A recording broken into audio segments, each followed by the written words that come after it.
In a peaceful village nestled beside a gentle river, there lived a boatman named Sammy.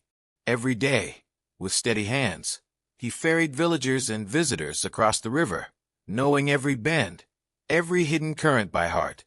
Everyone knew Sammy as the most trusted boatman, but few knew of the deep, unhealed wound within him, the loss of his beloved younger brother Daniel, in an accident on this very river many years ago. Sammy remembered that fateful day vividly. Daniel, his radiant smile lighting up his face, with wisps of hair dancing in the wind, was excitedly showing off a big fish he had just caught. Then a sudden storm rolled in. The once gentle river turned violent. Sammy held on as tightly as he could, his hand gripping Daniel's.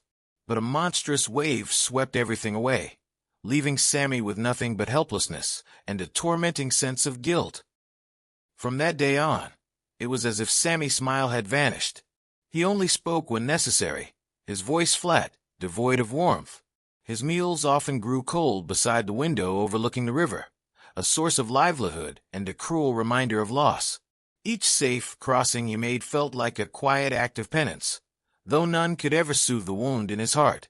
He lived in regret, blaming himself, slowly losing joy in life. Among his regular passengers was a little girl named Amina, about 7 years old, with big, bright eyes and 2 playful braids. She wasn't afraid of Sammy's silent exterior and often chattered cheerfully with him. One radiant afternoon, as the boat gently glided across the water, Amina suddenly looked up at Sammy. Her clear eyes were as cloudless as the sky.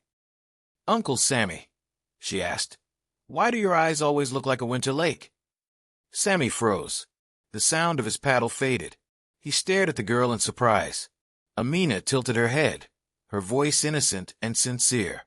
"My mom says, if you keep hugging yesterday too tightly, you won't be able to see how beautiful today is." Her words were like a sudden beam of light piercing through the darkness in Sammy's soul.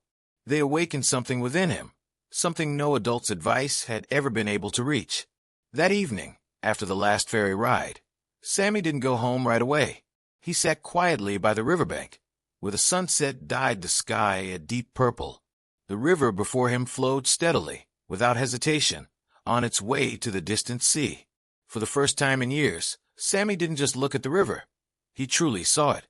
He saw yellow leaves being carried away, broken branches adrift, all embraced by the water, never held back. He suddenly understood. His pain, his memories of Daniel, were like those drifting things. If he kept clinging to them, they would block the flow of his life. But if he let them drift, like this river finding its way to the sea, perhaps they would find peace. And so would he. The past, like the river, needs to be released to continue the journey. A single tear rolled down Sammy's cheek, but this time, it no longer burned with despair. It was a tear of acceptance, of sorrow being washed clean. He took a deep breath, his chest feeling strangely light. The next morning, people noticed a different Sammy. For the first time in years, he smiled first at Mrs. Harris, the village baker. He even whistled a cheerful tune as he prepared his boat for the first ride of the day. The river was still there. The memory of beloved Daniel was still there. But they were no longer chains binding him. They were a part of him, a part of his journey, but not all of who he was. Sammy understood that the past, however painful, had shaped who he had become. It had taught him precious lessons about love, loss, and life's fragility. But it was not a life sentence trapping him in sadness. He chose to remember the past without letting it imprison him. He smiled at the new dawn, feeling light and peaceful for the first time in many long years, because now he knew the past is a lesson, not a sentence, and the present, in all its beauty, was waiting for him just ahead. And maybe you, like Sammy, have carried something heavy for far too long, a regret, a memory, a moment that changed everything. But the river doesn't hold on. It keeps flowing, and so can we. Let today be the day you choose to set that burden down, not to forget, but to release.